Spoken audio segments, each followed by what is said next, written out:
Bismillahirrahmanirrahim. Assalamualaikum warahmatullahi wabarakatuh.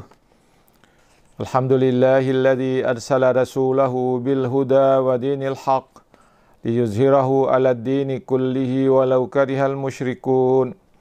Asyhadu an la ilaha illallah wahdahu la syarikalah wa asyhadu anna Muhammadan abduhu wa rasuluh.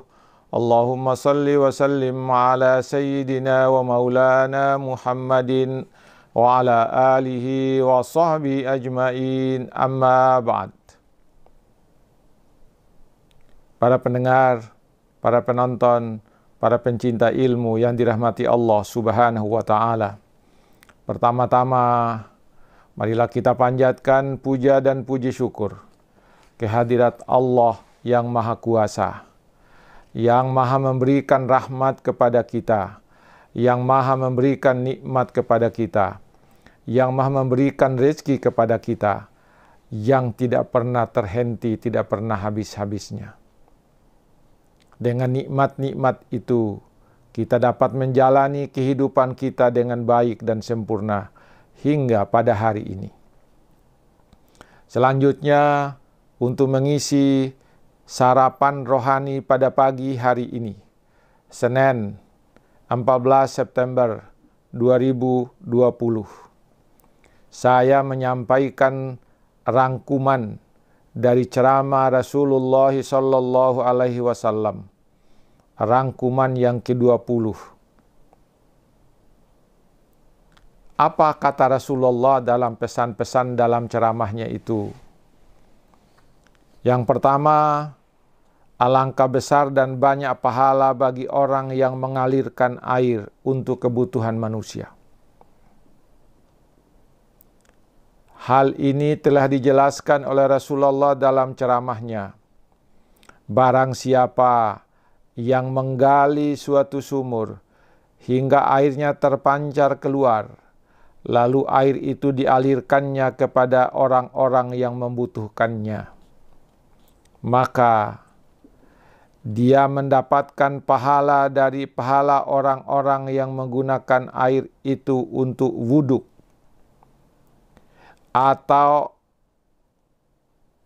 orang-orang yang menggunakannya untuk sholat.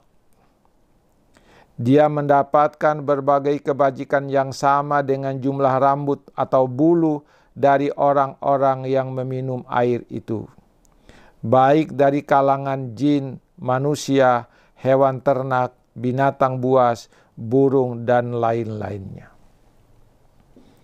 Ini artinya kalau ada seorang yang mengalirkan air, maka dia mendapatkan pahala sebanyak jumlah bulu yang dimiliki oleh mereka yang menggunakan air itu. Sejumlah rambut yang digunakan, pahala yang didapat olehnya adalah sejumlah rambut, sejumlah bulu yang dimiliki oleh mereka yang menggunakan dan meminumkan air. Itu bagaimana menghitungnya ya? Luar biasa. Nah, sekarang kalau kita tidak bisa menggali sumur, kita mengalirkan air, kita menyampaikan air kepada orang-orang yang membutuhkan. Jadi mereka yang membawa air yang pakai truk-truk itu sama dengan mengalirkan air. Dia mengambil air dari gunung-gunung tertentu, lalu dia sebarkan air itu kepada mereka yang membutuhkan, maka mereka itu mendapatkan pahala yang luar biasa. Kemudian dia juga mendapatkan pahala bagi setiap helai rambut. Dari hal demikian sama dengan pahala memerdekakan seorang budak. Jadi mendapatkan satu helai rambut dan bulu, dikasih lagi oleh Allah pahala yang lain, sama dengan memerdekakan seorang budak dari setiap bulu. Subhanallah, Allahu Akbar, luar biasa pahalanya. Kemudian yang ketiga pahalanya, dengan syafaat di hari kiamat nanti, dia akan datang ke telaga suci dengan sejumlah orang yang jumlahnya sama dengan bilangan bintang di langit. Jadi dia akan datang untuk memberi syafaat kepada mereka, dan mereka akan datang ke telaga suci, kata Rasulullah, yang jumlah mereka itu sama dengan jumlah bintang di langit. Subhanallah, Allahu Akbar, luar biasa, luar biasa. Lalu Nabi ditanya oleh para sahabat, ya Rasulullah, apa yang dimaksud telaga suci itu? Telaga suci itu adalah haudi, kata Nabi, telagaku, telagaku, telagaku yang ada di sana sebelum kalian itu akan meniti siratal mustaqim. Kalau begitu, maka begitu besar pahala bagi mereka yang menyalurkan air, yang mengalirkan air. Jadi dihitung berapa pahala, karena dihitung setiap bulu mereka itulah pahalanya. Luar biasa. Allahu Akbar, Allahu Akbar. Kemudian pesan yang kedua dari Rasulullah SAW adalah, begitu besar pahala bagi orang yang menggali kuburan. Menggali kuburan.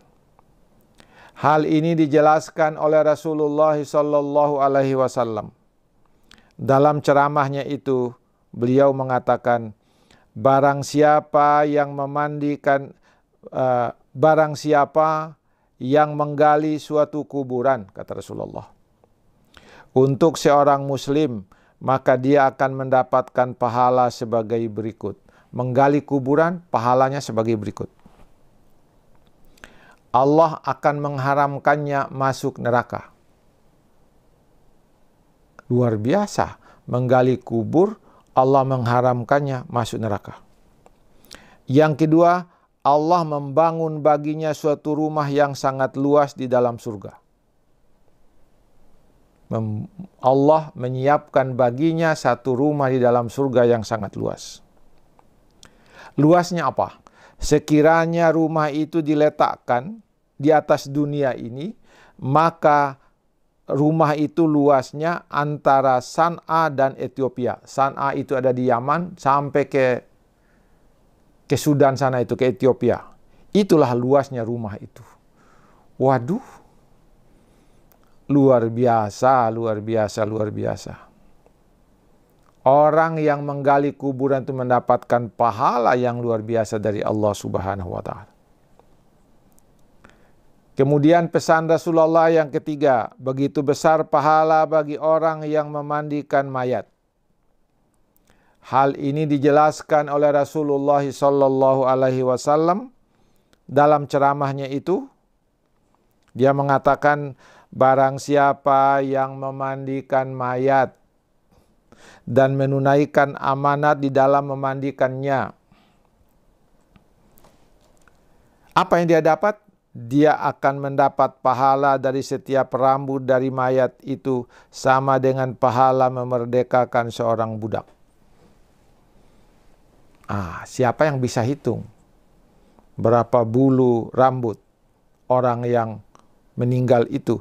Maka sekian banyak pula pahalanya sama dengan dia memerdekakan budak. Kalau orang itu punya rambut 100.000 lembar, maka 100.000 budak yang dimerdekakan oleh dia. Kemudian kata Allah, Allah akan mengangkat derajatnya itu menjadi 100 derajat ke tingkat yang lebih tinggi. Waduh, aduh. Luar biasa pahalanya. Lalu Umar berkata kepada Rasulullah, bertanya kepada Rasulullah, apa yang dimaksud dengan menunaikan amanat itu ya Rasulullah? Nabi menjawab, dia menutup auratnya dan menyembunyikan aib dari si mayit. Jadi kalau begitu, seorang yang memandikan mayat harus menutup aurat dan aib dari si mayit. Tidak boleh diungkapkan kepada orang lain. Karena itu termasuk amanah dalam memandikannya. Tidak boleh bercerita tentang itu. Jika dia tidak menutup auratnya dan tidak menyembunyikan aibnya, maka Allah menampakkan auratnya di akhirat kelak kepada seluruh makhluk manusia. Jadi kalau ada seseorang yang memandikan mayat, kemudian dia tidak menutup auratnya si mayit, dan tidak menutup aib si mayit, maka nanti Allah akan membukakan auratnya nanti di akhirat kelak. Dan Allah akan membukakan aibnya di hadapan seluruh manusia di akhirat kelak. Nauzubillah min zalik. Para pendengar, para pencinta ilmu yang dirahmati Allah Subhanahu wa Ta'ala. Kemudian yang berikut, pesan Rasulullah adalah begitu besar pahala memandikan mayat. Bagaimana pahalanya? Rasulullah menyatakan, barang siapa yang menyalatkan satu mayat, ikut melaksanakan sholat untuk si mayat, maka pahalanya adalah Jibril akan memberi selawat kepadanya bersama 1000 malaikat. Malaikat Jibril sebagai panglima Jibril akan berselawat dengan 1000 malaikat, memohon keselamatan orang-orang yang melaksanakan sholat mayat. Kemudian kata Rasulullah, Allah akan mengampunkan semua dosanya yang telah berlalu. Bayangkan, sholat mayat itu hanya membacakan Fatihah, membacakan surah, kemudian membacakan takbir, tidak ada ruku, tidak ada sujudnya, begitu singkat, tetapi pahalanya begitu luar biasa yang didapatkan oleh orang yang ikut melaksanakan sholat untuk si jenazah. Yang kedua, diampuni oleh Allah dosanya. Yang ketiga, jika dia mengikutinya hingga dia dikuburkan dan telah ditutup dengan tanah, kemudian dia kembali ke rumahnya, maka dia mendapatkan pahala setiap langkah yang dilakukannya, mulai dari keberangkatan sampai pulangnya itu. Apa pahalanya? Segunung pahala yang besarnya sama dengan besarnya gunung Uhud. Luar biasa pahala yang didapatkan oleh mereka ini. Sama dengan besarnya gunung Uhud pahala yang didapatkan. Kalau dia setelah ikuti sholat terhadap jenazah, kemudian lalu dia memandikan mayat, kemudian ikut sholat dengannya, maka dia akan mendapatkan pahala yang luar biasa. Para pendengar, para penonton, para pencinta ilmu yang dirahmati Allah Subhanahu wa Ta'ala. Inilah yang kita bisa sampaikan sebagai santapan rohani pagi pada hari ini, hari Senin tanggal 14 September 2020.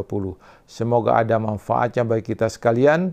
Sekian, lebih dan kurangnya mohon dimaafkan. Assalamualaikum warahmatullahi wabarakatuh.